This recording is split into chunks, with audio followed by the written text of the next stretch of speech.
எல்லாருக்கும் வணக்கம். ஒரு 5 நிமிஷத்துக்கு முன்னாடி ஆண்ட்ரியா மேம் கேட்டாங்க, நீங்கள் எவ்வளோ நேரம் பேசுவீங்க அப்படின்னு. அது லாஸ்ட்டாக வரவங்க எல்லாருக்குமே அந்த ஒரு கரெக்டாக அந்த இடத்துல மாட்டிக்கிறோம், வேறு வழியும் இல்லை. வந்த எல்லாருக்குமே ரொம்ப ரொம்ப நன்றி. எங்கள் அழைப்பை ஏற்றுக்கிட்டு வந்த எங்கள் நண்பர்கள், ப்ரெஸ், மீடியா, டெலிவிஷன் நண்பர்கள், ஃபோட்டோகிராஃபர்ஸ், வீடியோகிராஃபர்ஸ் எல்லாருக்குமே ரொம்ப ரொம்ப நன்றி. லைட்டாக பதட்டமாக இருக்குது. ஏன்னா எப்பயுமே எந்த ஒரு ஸ்டேஜ் ஏறினாலும் டீம் எல்லாருமே என்னென்னா இங்கே இருப்பாங்க. ஸோ பக்கத்துலேயே ஆள் துணைக்கு இருக்காங்க அப்படின்னு ஒன்று இருக்கும். இப்போ தனியாக ஏதோ ஏற்றி விட்ட மாதிரி ஒரு லைட்டாக பதட்டமாக இருக்குது. நான் லைஃப்பில் நம்புகிற விஷயம் ஒரு விஷயம் ரொம்ப முக்கியமாக நம்புறது அன்னன்னைக்கு நாள் நல்லபடியாக போகணும், அன்னன்னைக்கு மிஷனை நல்லபடியாக முடிச்சு சந்தோஷமாக தூங்கினா போதும். அந்த குட்டி குட்டி விஷயங்கள் எல்லாமே சேர்த்து நம்ம போக வேண்டிய இடத்துக்கு நம்மளை கரெக்டாக கூட்டிகிட்டு போகும் அப்படின்ட்டு. அந்த மாதிரி இந்த நாளுக்கு நான் ரொம்ப ரொம்ப நன்றியோடு இருப்பேன்னு நினைக்கிறேன். ஏன்னா ஃபர்ஸ்ட் ஆஃப் ஆல் நான் சரி இப்போ எப்படி எல்லோரும் என்ன பேசுவாங்கன்னு தெரியலையே அப்படின்னு மாதிரி இருந்தபோது இன்றைக்கி பேசி எங்கள் எல்லாரையும் ஃபர்ஸ்ட் ஆஃப் ஆல் சந்தோஷப்படுத்தின எல்லாருக்குமே ரொம்ப ரொம்ப நன்றி. எனக்கு இவ்வளோ ஹாப்பியாக நான் ஒரு ஆடியோ லான்ச்சு எனக்கு பர்சனலாக நான் பார்த்ததே இல்லை. ஸோ அதுக்கு ஃபர்ஸ்ட் ஆஃப் ஆல் ரொம்ப நன்றி. சேதுன்னு எனக்கு ரொம்ப நன்றி வந்ததுக்கு. ஏன்னா என்னோடய ஃபஸ்ட்டு நான் தேட்டரில் என்னோடய முகம் வந்தது அப்படின்னா பீஸா படத்தில் தான். ஸோ பீஸா படம் பார்த்துட்டு ஓகே, ஒன்றுமே இல்லாத ஒரு ஆளாக இருந்தாலும் டெஃபினட்டாக நம்ம உண்மையாக வேலை செஞ்சால் நம்ம ஆசைப்பட்டது நம்மளுக்கு நடக்கும் அப்படின்னு அந்த நம்பிக்கை எனக்குள்ளே விதைச்ச பல பேரில் சேதுன்னு ஒருத்தன். ஸோ அந்த நம்பிக்கை அன்னைக்கு அவர் விதைச்சதுக்கு ரொம்ப ரொம்ப நன்றி. வெற்றி சார் பற்றி கடைசியாக பேசலாம் அப்படின்னு வச்சுருந்தேன். ஆனால் இந்த படம் ஆரம்பித்ததே அங்கேருந்து தான், அவர்கிட்ட இருந்து தான். அதனால் நான் அங்கேருந்தே ஆரம்பிச்சிடலான்னு பார்க்குறேன்.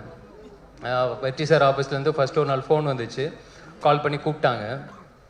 சரி சாரை பார்த்துட்டா ஃபார்மலாக ஒரு 5-10 நிமிஷம் பேசிவிட்டு ஓகே கதை கேட்டுட்டு சொல்லுப்பா அப்படின்னு சொல்லி அமுச்சு விட்ருவாரு அப்படின்னு நினச்சா சாரே தான் கதை சொன்னார். ஒரு ஹோல் க்ரக்ஸ் ஆஃப் த ஸ்டோரியை ஒரு ½ அன் ஹவரில் சொல்லி முடிச்சுட்டு அதுக்கப்புறம் ஒரு 1 மணி நேரம் 1.5 மணி நேரம் பேசியிருப்போம்னு நினைக்கிறேன். எனக்கு என்னென்னா ஒரு கதையை சார் இவ்வளோ நம்பி சொல்கிறார் அப்படின்னா அவர் அந்த கதை மேலே வச்சுருக்கிற நம்பிக்கை என்ன அப்படிங்கிறத மட்டும்தான் நான் நம்பினேன். அவர்கிட்ட நான் ஒன்று தான் நான் சொன்னேன், சார் நான் உங்களை நம்பி வரேன், நீங்கள் பார்த்துக்கோங்க சார் அப்படின்னு. அவ்வளோதான். இன்றைக்கி வரைக்கும் பார்த்துக்கிட்டு இருக்கீங்க சார், ரொம்ப நன்றி சார். அண்ட்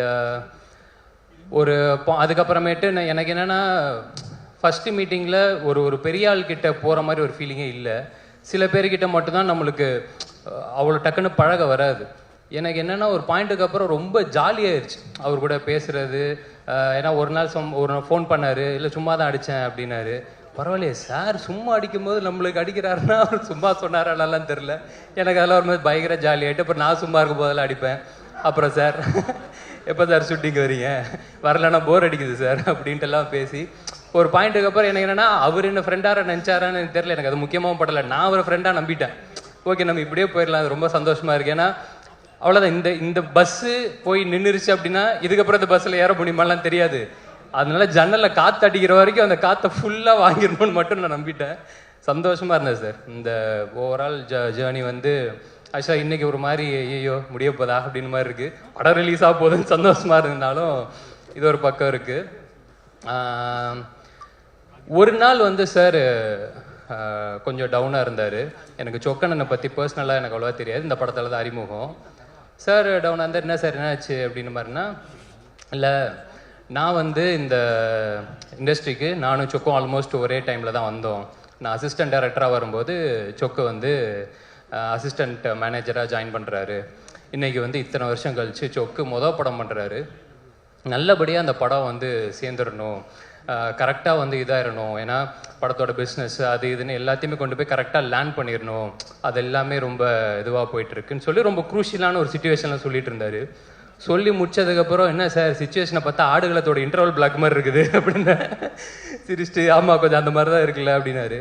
அப்போ நீங்கள் தனுஷ் சார், நான் உங்கள் கையில் இருக்கிற சேவலா சார்? கண்டிப்பாக பார்த்தே அடிச்சிருவோன்னு நம்புகிறேன் சார், அந்த நம்பிக்கையில் இருக்கிறேன், பார்ப்போம். ஆண்ட்ரியா மேம் சேம் அதே தான். ஏன்னா ஃபஸ்ட்டு ஆண்ட்ரியா மேம் கதை கேட்டு தான் அனுப்பியிருக்காங்க சார்கிட்ட. அப்படி இருக்கும்போது அவங்களும் ஒரு கதை கேட்டு ஓகே பண்ணியிருக்காங்க அப்படின்னா எனக்கு மற்ற எல்லாத்தையுமே தாண்டி நான் இன்னும் அந்த மனிஷி படமோ இல்லை பிசாசு டூவோ நான் பார்க்கல மேம். ஆனால் நிறைய பேர் சொல்லி நான் கேட்டுட்டேன், அதில் எக்ஸ்ட்ரானரியாக பெர்ஃபார்ம் பண்ணியிருக்கீங்க அப்படின்னு.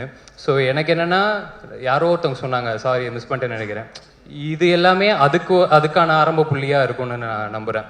ஸோ இதுக்கப்புறம் அது எல்லாமே பயங்கரமாக எல்லாமே ஒன்று கூடி வரும்னு நம்புகிறேன். ரொம்ப ரொம்ப நன்றி. எல்லாரும் சொன்ன மாதிரி என் அண்ணன்றது முக்கியமாக கற்றுக்கிட்டது ஒன்று தான், போட்ட காசு ப்ரொடியூசருக்கு வந்து சேரணும் அப்படின்னு. அந்த விதத்தில் உங்களுக்கும் சொக்கனனுக்கும் எல்லாமே நல்லபடியாக வந்து அமைஞ்சிரும் நான் கடவுளை வேண்டிக்கிறேன். அடுத்தது விக்ரமன் டைரக்டரு. இவ்வளோ அவர் நிறைய பேசுவாருன்னு தெரியும், ஆனால் என்னன்னா இன்னைக்கு கரெக்டாக பேசிட்டீங்க. நான் இந்த ஸ்டேஜில் பேசுகிறத இது லைவ்லாம் போகுதுன்னு நினைக்கிறேன், யூடியூப்பில் இதை சென்சார்லாம் பண்ண முடியாதடா அப்படின்னு நினச்சின்னு இருந்தேன். சூப்பர். என்னோட ஆசை இல்லாமல் ஒன்று தான் விக்ரமன், படம் நல்லபடியாக போகணும், ஒரு பெரிய ஹீரோ உங்களுக்கு கால் பண்ணணும், இப்போ இன்னும் பெரிய இடத்துக்கு நீங்கள் போகணும், அவ்வளோதான். மற்றபடி எனக்கு வேறு எந்த இதுவுமே கிடையாது. நிச்சயமாக அது நடக்கும்னு நான் நம்புகிறேன். ஜிவி ப்ரோ பற்றி எனக்கு சொல்கிறதோட ஒன்று கேட்கணும் அப்படின்னு இருந்தேன். ஒன்றும் இல்லை சார், எனக்கு இந்த ப்ரொமோஷன்ஸ்லாம் போயிட்டு இருக்கும்போது டைம் மேனேஜ்மெண்ட்லாம் எப்படி பண்ணுறீங்கன்னு என்னையவே கேட்டாங்க. எனக்கு என்னென்னா, ஒரு வேலை தான் பார்க்குறோம் நாங்கள், ஒரே ஒரு வேலை, அதை கரெக்டாக பண்ணி கொண்டு போய் சேர்க்குறதே போராட்டமாக இருக்கிற இந்த காலத்தில் நடிக்கிறீங்க, பாட்டு பாடுறீங்க, பாட்டு போடுறீங்க, இது கான்சர்ட் வேற, எல்லாத்தையுமே முடிச்சுட்டு தூங்குறீங்களா சார்? தூங்குவீங்களா சார்? கரெக்டாக. ஓகே சார், உடம்பை பார்த்துக்கோங்க சார், பத்திரமா உடம்பு பார்த்துக்கோங்க. ஏன்னா இந்த ஆல்பம் டெஃபினட்டாக நீங்கள் சாருக்காக ஒத்துட்ருப்பீங்க. எனக்கு ரொம்ப ரொம்ப நம்மளுக்கு ஒரு ஒரு ஒரு சின்ன சின்ன ஆசை இருக்கும்ல சார், வாழ்க்கையில் இதெல்லாம் டிக் அடிச்சிடணும் அப்படின்ட்டு. ஜிவி சார் ஆல்பமில் நான் நடிச்சிட்டேன் அப்படின்னு எனக்கு அவ்வளோதான், அதை நான் டிக் அடிச்சிட்டேன். அதுலேயே எனக்கு பயங்கர சந்தோஷம். எனக்கு என்னென்னா, ப்ளஸ் அந்த சொன்னது உங்களுக்கு ஹிட் மிஷின் ஒரு பேர் வச்சுருக்காங்க தெரியும்ல சார், அந்த மிஷின் இந்த படத்தை நல்லா தள்ளிடும்னு நான் நம்புகிறேன். ஏன்னா எல்லா ஸ்டைல் ஆஃப் பாட்டும் இந்த படத்தில் அமைஞ்சது இன்னும் ஒரு ரொம்ப சந்தோஷமாக பார்க்குறேன். அவர் எப்படி எல்லா ஜானரும் பண்ணணும், அது ஹிட்டு கொடுக்கறது சாதாரண விஷயம் கிடையாது. ஏன்னா இப்போ அமரன் அது ஒரு ஜானரில் இருக்கும், இப்போ ரீசெண்டாக அந்த பராசக்தி சிங்கிள் ஆகட்டும், குட் பேட் அக்லி ஆகட்டும், ஒன்று வேறு இதில் இருக்கும்போது எக்ஸ்டர்னரி அதெல்லாம் பெர்ஃபார்ம் பண்ணி, எனக்கு என்னென்னா இந்த படத்தில் எல்லா ஸ்டைலேருந்து ஒரு பாட்டு அமைஞ்சதே ரொம்ப சந்தோஷம் சார். ஓவராலாக இந்த ஆல்பம் வந்து டெஃபினட்டாக மக்களுக்கு இன்னும் நல்ல படத்துக்கு அப்புறம் போய் சேரும் நம்புகிறேன்.